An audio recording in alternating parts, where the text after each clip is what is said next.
tuned into Gila Nehemiah's Sacred Erotic Poetry, Sacred Sexuality, and Ascension podcast. Today it's 11:44 Israel time. It's the 12th of March. Thank you, those of you who've been following me. I know I've been missing in action for a bit, maybe definitely over a month. I had a lot of things to take care of, as you may have had as well. I think at least definitely a full moon cycle, both the new and full moon. I was not able to come on due to a number of different things going on in my own personal life. That's all for good. It was really a realignment into what is. I'm currently reading, you probably have read it, or you might be reading it now, or you will be reading it in the future, Eckhart Tolle's The New Earth. I had never read it, and I'm really just feeling aligned into that concept. So I'm going to be talking about that a bit today. It's going to be an amalgam of a variety of different topics. So before we begin, let's just take a deep breath together and set an intention, and then I will continue the podcast.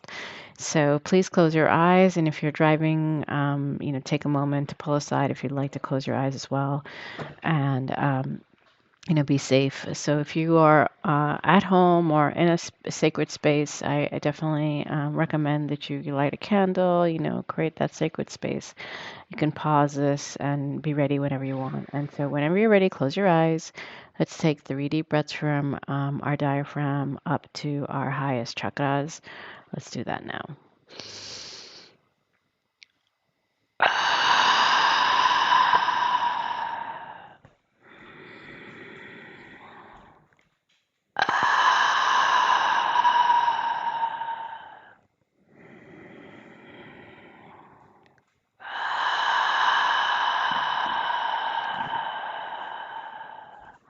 I'm going to say Om 3 times before I set an intention.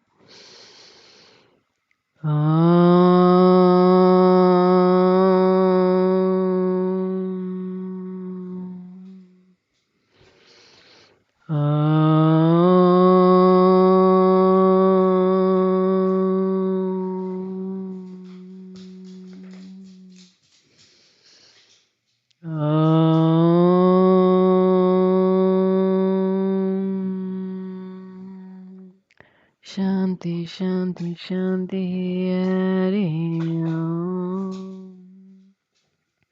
We're calling in our guides, God, Source, Universe, our connection to the trees, to the plants, to the earth, the core of Gaia, Father Sky. We're calling in Mother Mary, Jesus.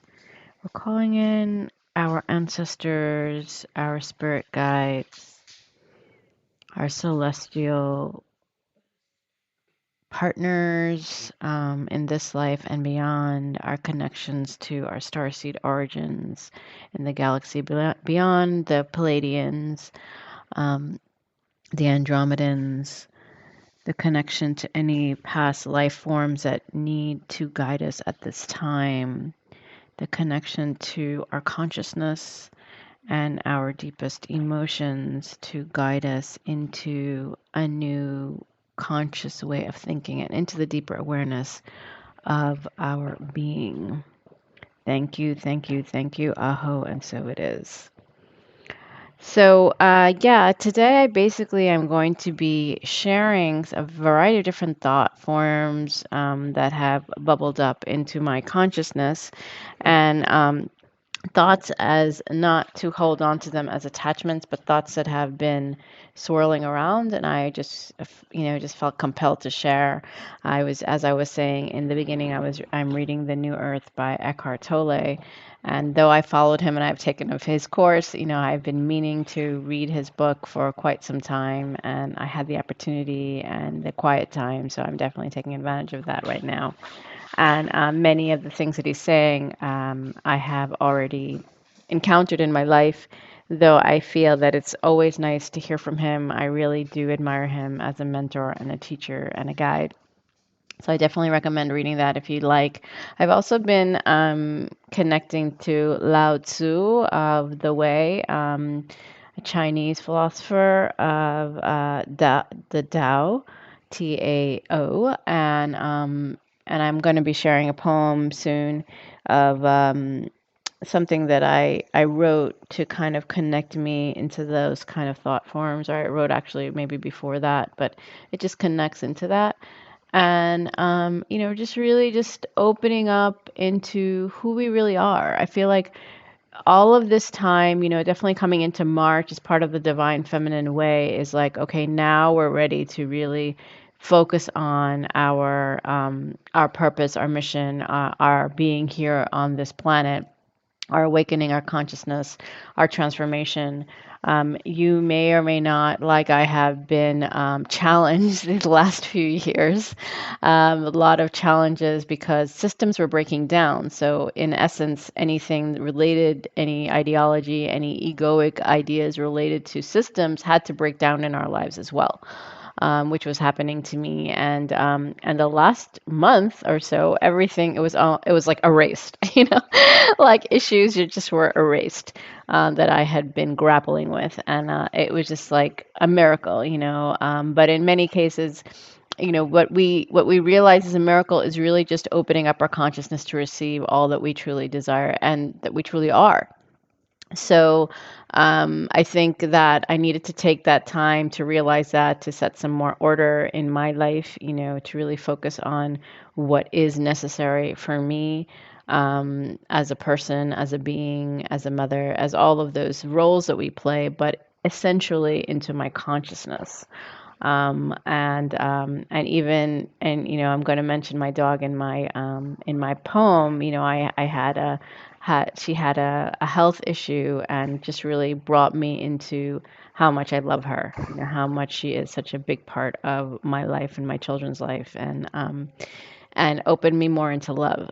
So I guess without ado, I'll share my poem first, and then I'll keep sharing some more ideas. And if any of you get excited about any of these ideas or are aligning to these ideas, please let me know. I'm really interested in your feedback. You can always connect with me at gila@gilanahemi.com, or you can go to my website, gilanahemi.com, to find out more information about myself and my programs. So it's untitled currently.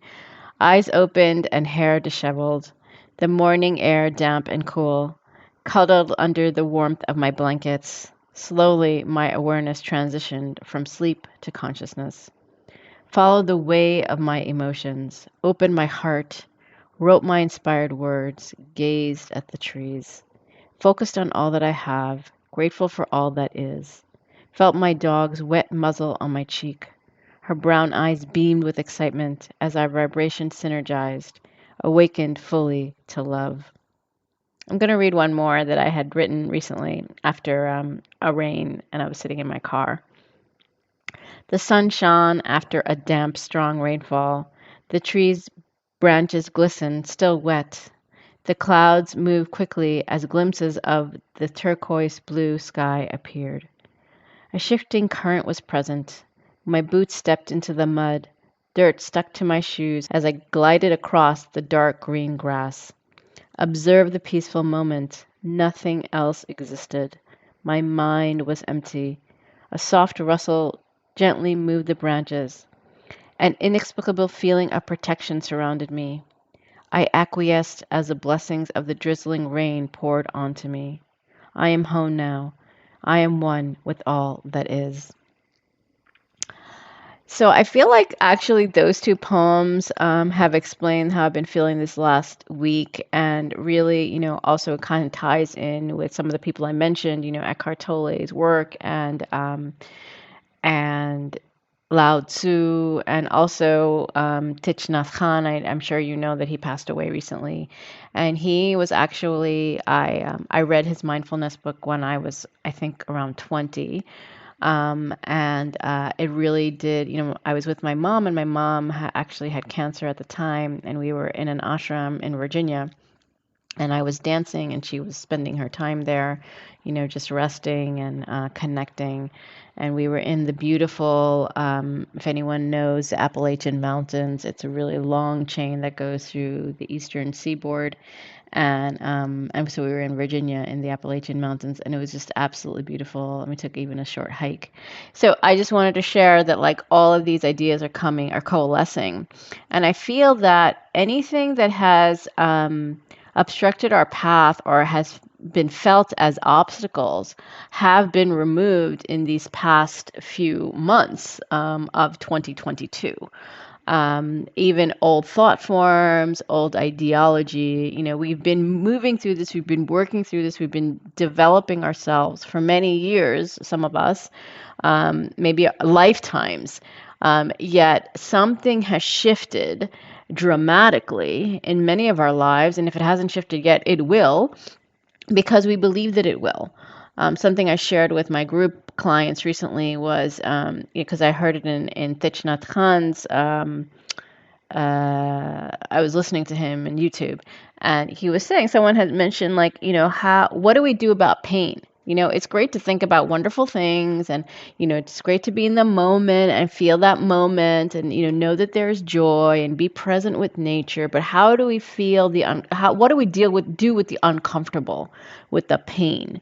And I really loved that question, because I deal a lot with the shadows and sexuality also with the shadow. In sexuality, we can have orgasm, we can have joy, we can have closeness, we can have connectedness.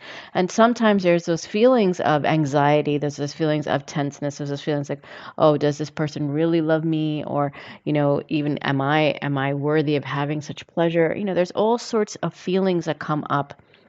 How do we approach that? Of course, he didn't go into all of that, but that's what I am sharing. And so what I wanted to say that I thought was really powerful that he said, and that I do as part of, how I handle my own life, is I sit with it, and I know sitting with it, and I know we've talked about it. I know I've talked about it with Radha. Those of you who've listened to my Women in Right podcast with Radha Neela, we've discussed this as well, like sitting with the pain, like being present with it.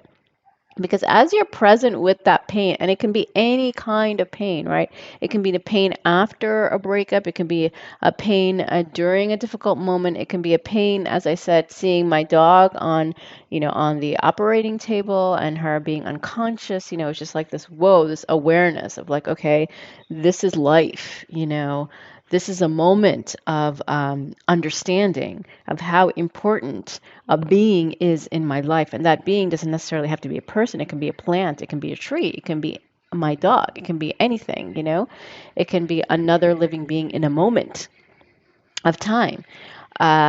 And when we're present with that feeling and we have this realization, this consciousness that we are beyond our physical bodies, we are beyond the pain that we're experiencing, and knowing that as we move into that pain, we acknowledge that pain, we accept that pain, we are at one with that pain begins to transmute. And it's not something that we always have to consciously do. We can just be in it.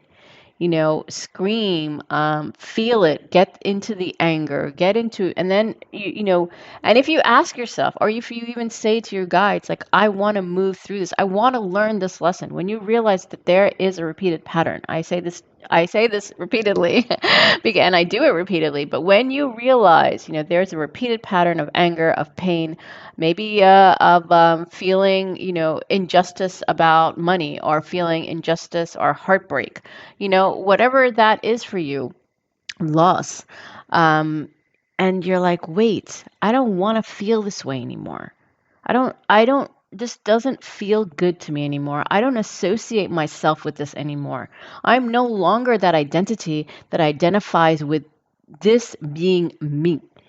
Because we are all of us, all beings, right? Not just humans, all beings, all sentient beings. That includes like plants, I feel, have feelings, right? Can teach us something, like allow, I'm trying to think of the right person. Maybe it was a Buddha, but it was basically like just looking at a flower. And that's it. Like that was the sadhana. That was the shiur. That was the lesson.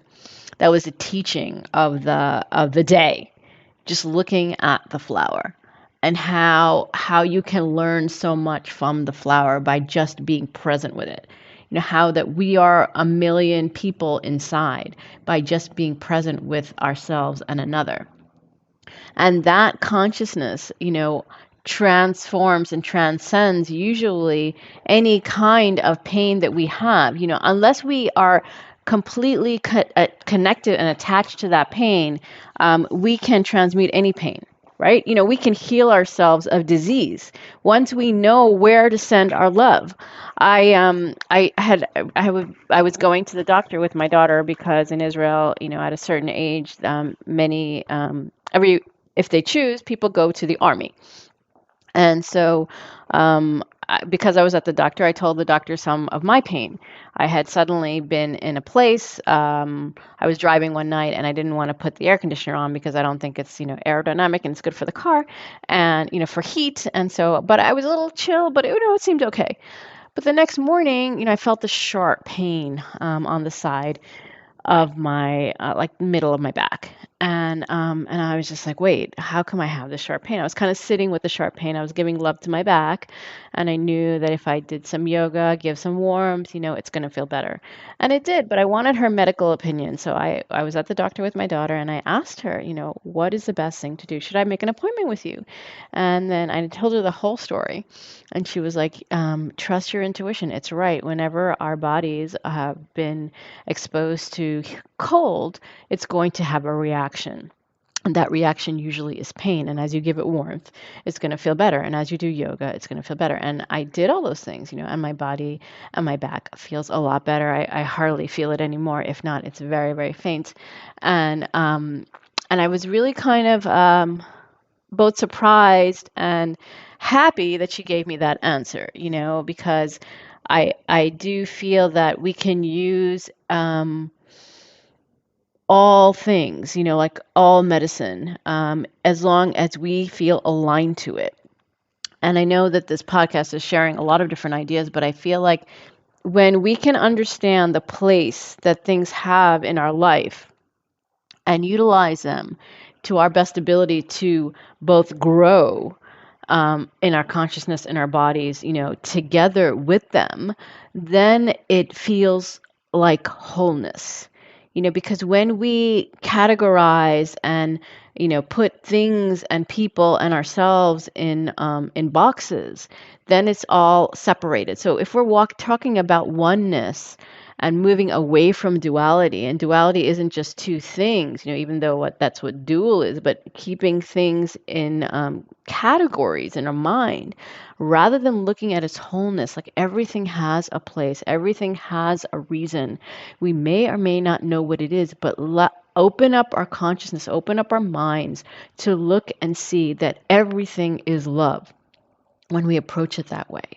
When we approach things with kindness and compassion, even if we don't know where we're going with it. And I think the biggest lesson I've learned that I want to share here today as part of the new earth is the depth of surrender. And so now it's coming all together. There's always a reason for these things, right? So to me, the new earth that I know Eckhart Tolle wrote many years ago and is actually happening now is this depth of surrender to all that is. I used to always be like concerned about the future. How is it going to look like? How do I know? I know my heart knows the way, and those things are true. The heart does know the way, but we're not always told what that is. And we're not always, and sometimes people can help us with that. But I think the true, at least for me, and you may or may not agree with me, but what I would want to share today is that when we can fully align to knowing that everything that we're desiring is coming to, to reality, coming to both our consciousness and our everyday life. And by trusting and surrendering to that truth, we can then live in peace. Because I feel that a lot of our problems as a society is because we don't know, we get worried, we get anxious, we have old patterns regarding things that make us tense, and then we we think about them too much, or we want to have control over them, so that will make us feel more at peace. But it essentially, we're always caught in this cage, caught in this like mind trap, where we're just like, okay, I want this, and I say it, but then it still doesn't happen, and then I'm still feeling stuck. But what if we can deeply say to ourselves, uh, whatever it is that you're desiring, or if even it's just inner peace, right? I think essentially it's not money, it's not love, it's really just peace within ourselves. And when we can find that peace within ourselves, like that's when we can allow and receive everything, because we've surrendered our control, we've surrendered our attachments. We're just in the now, going back into the now, right? We're just in the moment, because that's what Thich Nhat Hanh says. That's what the way is about. That's what Eckhart Tolle is totally into. And it really is the truth. When we are just in the present, right? Present with our pain, present with what's ever happening, accepting the truth, being honest with ourselves, we become more and more present, and we just allow. We even allow our dreams to unfold, because we believe that there is a purpose. I was arguing with my son about this whole flat earth theory, and I was like, it's like a defunct, it's like already done. But really, when he showed me the video, the idea of the person that he was listening to was still the same thing that I believed, that it was like, it's not about the theory. It's about, having consciousness, having purpose in this life, and having the desire to think for yourself and make your own decisions and not follow the herd, and being at one with that and not feeling afraid. I think that we've all been conditioned to have fear, because that's how we've been, controlled. But once we don't have the fear, then there's no control. Then there's nothing that can stop you. And so that's why, part of what I'm asking you today, my intention for you today, and for myself, for all of us, is to really be at one with who we are, and knowing that we are unstoppable. Because just fully being and loving ourselves and others for just a moment, every moment that we are, we're awake.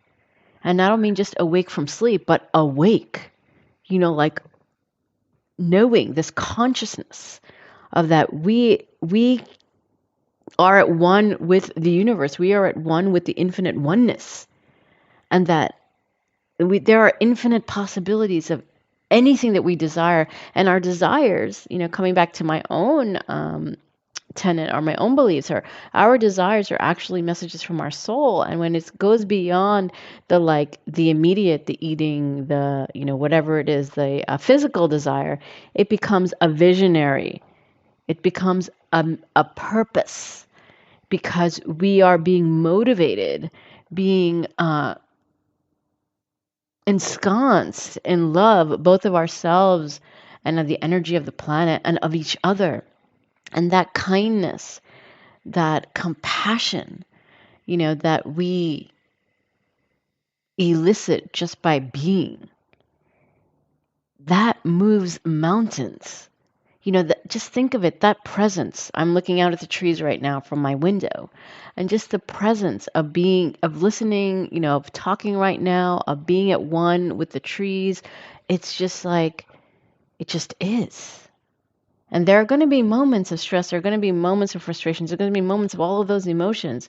But being with that, like just sitting in that and not fighting against it, allows it to express itself and move out of your being. And is, in essence, healing from it.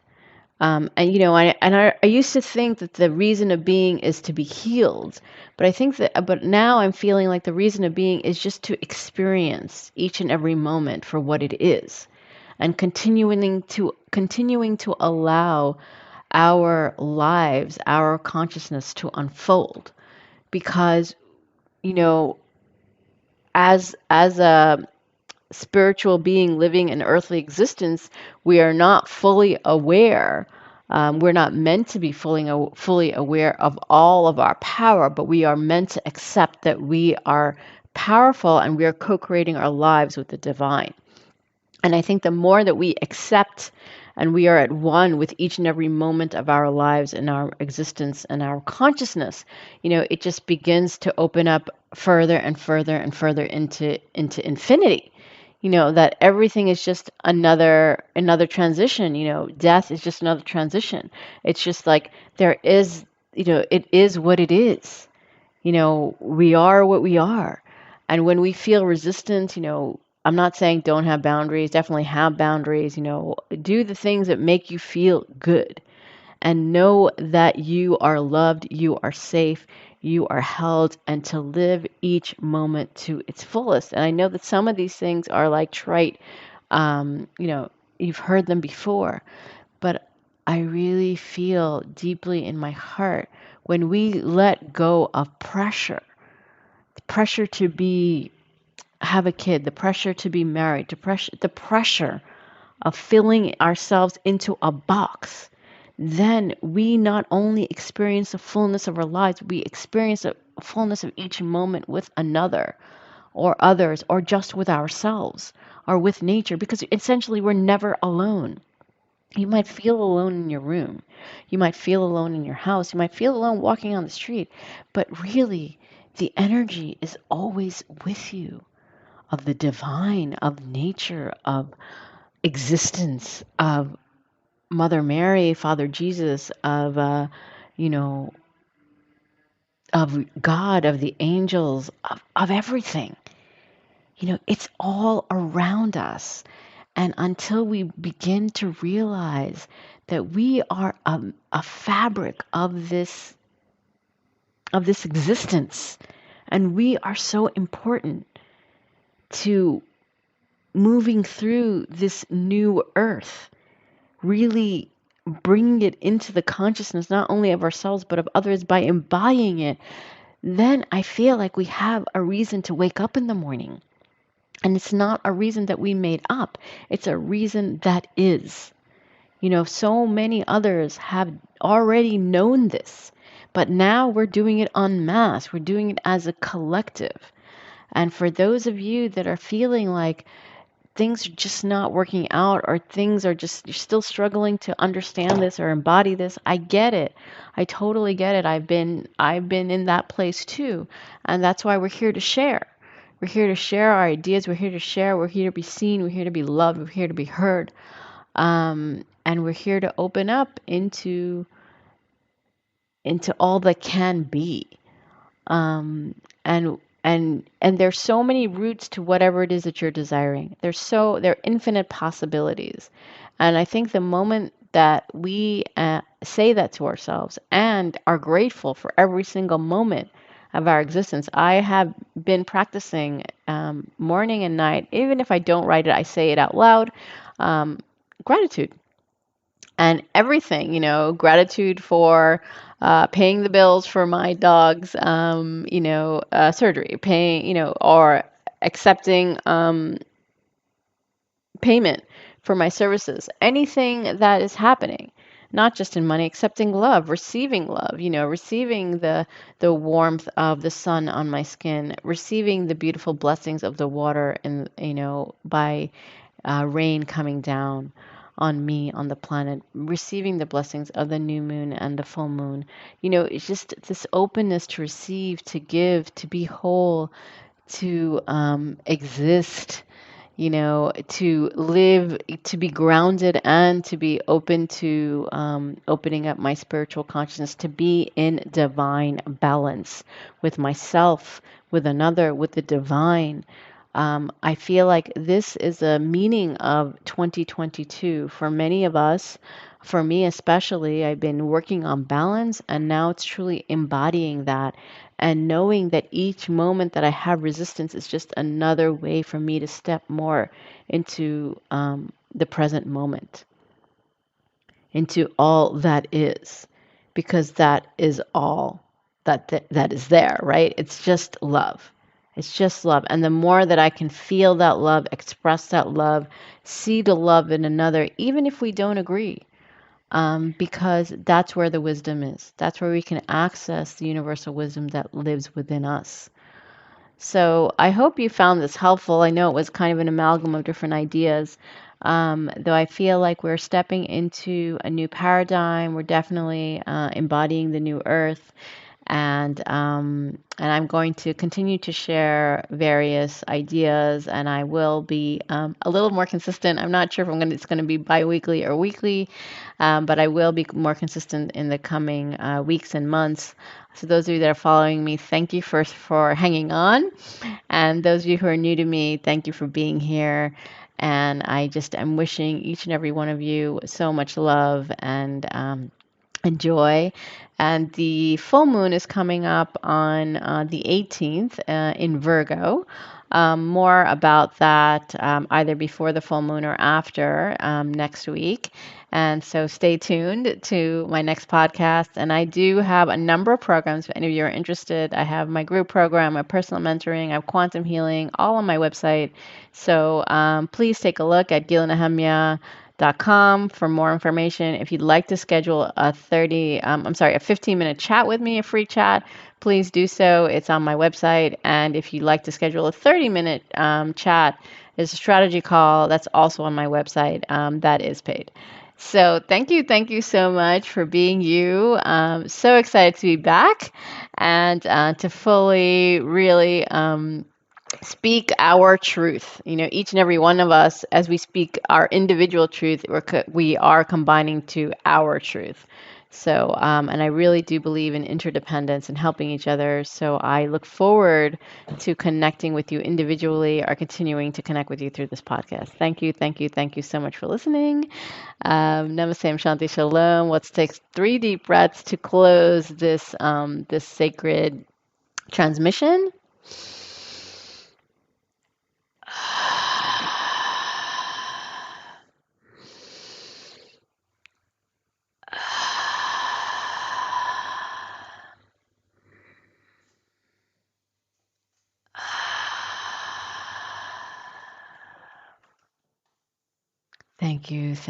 Thank you, Aho. And so it is. I'll say Om 3 times.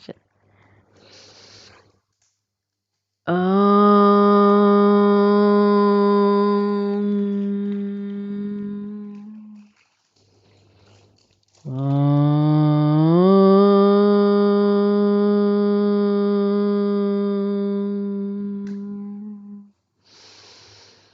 Om